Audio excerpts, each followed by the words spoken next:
श्री सच्चिदानंद सद्गुरु साईनाथ महाराज की जय। श्री सच्चिदानंद अलिवेलु मंगम्म सहित भरद्वाज महाराज की जय। हरि ओम गुरुदेव दत्त की जय। నేను దర్శించిన మహాత్ములు అవధూత శ్రీ చీరాల స్వామి, రచన ఆచార్య శ్రీ ఎక్కిరాల భరద్వాజ. Chapter number 3. అవధూత శ్రీ చీరాల స్వామి చరిత్ర, అధ్యాయం 3. శ్రీ స్వామివారు సమాధి పొందిన తర్వాత కూడా అనేక విధాల భక్తులను రక్షిస్తూ లీలలు ప్రదర్శిస్తున్నారు. చంద్రం కార్తీక మాసంలో రోజు ఉదయం సాయంత్రం శ్రీ స్వామి వద్దకు వెళ్ళడం నియమంగా పెట్టుకున్నాడు. ఒకరోజు రాత్రి చంద్రానికి విపరీతమైన చలిజ్వరం వచ్చింది.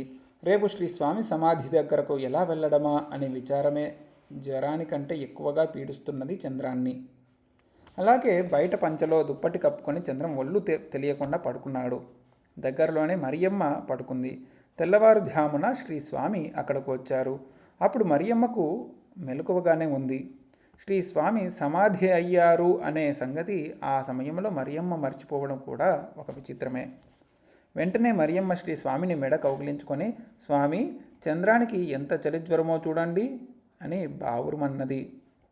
శ్రీ స్వామి మరియమ్మతో, ఓపిక పట్టు మరియమ్మ, మీకు కూడా చలి రోజులు పోయి మంచి రోజులు త్వరలోనే వస్తాయి అని పలికి తల నిమిరి బుజ్జగించి టవర్ క్లాక్ వరకు నడిచి వెళ్ళిపోయారు. శ్రీ స్వామి అలా కన్నుమరుగు అయ్యారో లేదో మరియమ్మకు అప్పుడు గుర్తు వచ్చింది శ్రీ స్వామి సమాధి అయ్యారన్న సంగతి. వెంటనే చంద్రాన్ని లేపి ఈ సంగతి వివరించింది. శ్రీ స్వామి దర్శనం అసామాన్యం. తెల్లవారేసరికల్లా చంద్రం జ్వరం తగ్గిపోయింది. ఈ విధంగా సమాధిలో పెట్టబడిన తర్వాత అదే శరీరంతో యేసుక్రీస్తు దర్శనమిచ్చినట్లు బైబిల్లో ఉంది. ఇప్పుడు ఈ స్వామి మళ్ళీ యేసుక్రీస్తులాగా సమాధి అయ్యాక కూడా ఇదివరకటి శరీరంతోనే దర్శనమిచ్చారు. ఈ లీలను మనం శ్రీ సాయినాథుని జీవిత చరిత్రలో కూడా చూడవచ్చు. చంద్రం కుమార్తె పుష్పవతి అయింది. ఆ సమయంలో చంద్రం భార్య సమ్మెలో ఉంది కనుక జీతం లేదు. చంద్రం ఒక్కని సంపాదనతోనే కుటుంబం జరగాలి. ఇటువంటి సమయంలో అధిక వ్యయంతో కూడిన ఈ సంఘటన వచ్చినందుకు చంద్రం భార్య ఎంతో కృంగిపోయి, ఏమండి, అమ్మాయిని సాయంత్రం లోపల కూర్చోబెట్టాలి, ఎంతో ఖర్చుతో కూడుకున్న విషయం, పోనీ ఇప్పుడు ఈ సంగతి ఎవరికీ తెలియచేయకుండా రెండవసారి రజస్వల అయినప్పుడు చేద్దామా అని భర్తను అడిగింది. ఆ మాటలు విన్న చంద్రం, అబద్ధం చెప్పకూడదు, అంతా స్వామే చూసుకుంటారు, అందరికీ సాయంత్రం అమ్మాయిని కూర్చోబెడుతున్నామని చెప్పిరమ్మని అన్నారు. ఏ వస్తువు కావాలో లిస్టు రాసివ్వు అని అన్నాడు. జేబులో పైకం లేకపోయినా హృదయంలో స్వామి రక్షిస్తాడు అనే విశ్వాసం ఉంది. శ్రీ స్వామి దయ వలన రావలసిన వస్తువులన్నీ వచ్చాయి. కార్యక్రమం ఎంతో ఘనంగా నెరవేరింది. 10వ రోజు 200 మందికి వెజిటబుల్ పలావ్ తయారు చేస్తే 600 మంది వచ్చారు. ఆ పదార్థమే 600 మందికి పంచిపెట్టబడింది. ఆశ్చర్యమేమంటే ఇంకా ఎంతో మిగిలింది. 5 చేపలు, 7 రొట్టెలు.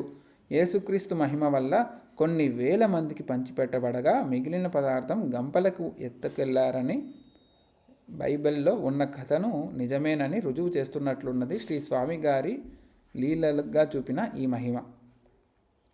చంద్రం ప్రతిరోజు ఉదయం శ్రీ స్వామి సమాధి వద్ద కొబ్బరికాయ కొట్టి నైవేద్యం పెట్టడం నియమంగా పెట్టుకున్నాడు. శ్రీ స్వామి దయ వల్ల ఆ కొబ్బరికాయ వగైరాలకు కావలసిన పైకం చిత్రంగా చేతిలోకి వచ్చి పడుతూ ఉండేది చంద్రానికి. ఒక సోమవారం ఉదయం 8 గంటలైనా సరే కొబ్బరికాయ కొనే పైకం చంద్రానికి లభించలేదు. చంద్రం మనస్సులోనే శ్రీ స్వామికి ఇలా విన్నవించుకున్నాడు. స్వామి, ఈరోజు సోమవారం, శివప్రీతికరమైనది. నీవు ఇస్తేనే కదా నేను ఏదైనా చేయగలిగేది. ఏమైనా సరే ఈరోజు కొబ్బరికాయ కొట్టేంత వరకు నేను ముఖం కడుక్కోను, పచ్చి మంచినీళ్ళైనా ముట్టను, నీ దయ అని అలాగే కూర్చున్నాడు. ఇంతలోనే డాక్టర్ శ్రీధర్రావు గారింటి నుంచి చంద్రానికి పిలుపు వచ్చింది. చంద్రం వెళ్ళాడు. డాక్టర్ గారు కూరగాయలు తెమ్మన్నారు.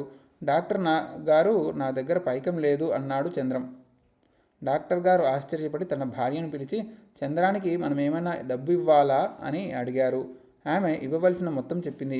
తక్షణమే డాక్టర్ గారు చంద్రానికి ఆ పైకం ఇచ్చి కూరగాయలకు కావలసిన పైకం కూడా ఇచ్చి పంపారు. శ్రీ స్వామి ఎటువంటి క్లిష్ట పరిస్థితుల్లో ఎలా రక్షించారో తలుచుకొని సంతోషిస్తూ చంద్రం కొబ్బరికాయ అగరవత్తులు కొనుక్కొని పరిగెత్తినట్లు నడుస్తూ సమాధి దగ్గరకు వెళ్ళి అక్కడ బావిలోని నీళ్లతోనే ముఖం కడుక్కొని ఆనందంగా అగరవత్తు వెలిగించి కొబ్బరికాయ కొట్టి నైవేద్యం పెట్టి ప్రసాదం స్వీకరించి మ్రొక్కి తిన్నగా మార్కెట్కు వెళ్ళాడు.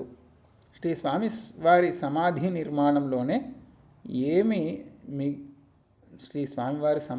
నిర్మాణంలోనే మిగిలిన పనుల్లోనేమి ఎందరెందరో ఎంతెంతో డబ్బు ఖర్చు పెట్టి స్వామి సేవ చేశారు. చంద్రం డబ్బు కలవాడు కాకపోవడం చేత అలాంటివేమీ చెయ్యలేకపోయాడు. ఒకనాడు చంద్రం స్వామి సమాధి చెంత కూర్చొని, స్వామి, వారంతా ఎంతో డబ్బు ఖర్చు పెట్టి నీకు సేవ చేశారు. నేను డబ్బు లేని వాణ్ణి. నాకు నా కుటుంబానికి కూడా అన్నవస్త్రాలు నీవే జరుపుతున్నావు. ఇట్టి స్థితిలో నీకు నేనే విధంగా సేవ చేయగలను? ఏ విధమైన సేవ చేయడానికైనా నీవు శక్తి ఇవ్వవలసిందే. సేవ చేయడానికైనా నీవు శక్తిని ఇవ్వవలసిందే అని స్వామిని ప్రార్థిస్తూ అలాగే కొన్ని నిమిషాలు గడిపాడు.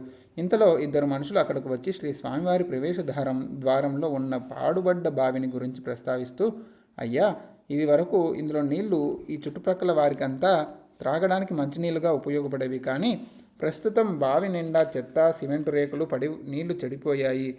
చెత్తంతా తీసి శుభ్రం చేస్తే మళ్ళీ బావి బాగుపడుతుంది అని చెప్పారు. చంద్రం శ్రీ స్వామి తన ప్రార్థనను మన్నించి బావి బాగు చేయించే సేవ అప్పగించారని గ్రహించి బావి బాగు చేయడానికి ఏమాత్రం ఖర్చు అవుతుందో తెలుసుకొని బావిని బాగు చేయించాడు. దాని ఫలితంగా ఆ బావి నీరే ఇప్పుడు స్వామివారి సమాధి దగ్గరకు వచ్చే జనానికి కాళ్ళు కడుక్కోవడానికి, స్నానానికి, త్రాగడానికి, శ్రీ స్వామి సమాధి పైన అభిషేకానికి నిత్యము ఇప్పుడూ వినియోగించబడుతోంది. ఆ బావి బాగు చెయ్యడానికైన ఖర్చు కూడా చంద్రానికే అల్పము అనిపించేంత చిన్న మొత్తము మాత్రమే.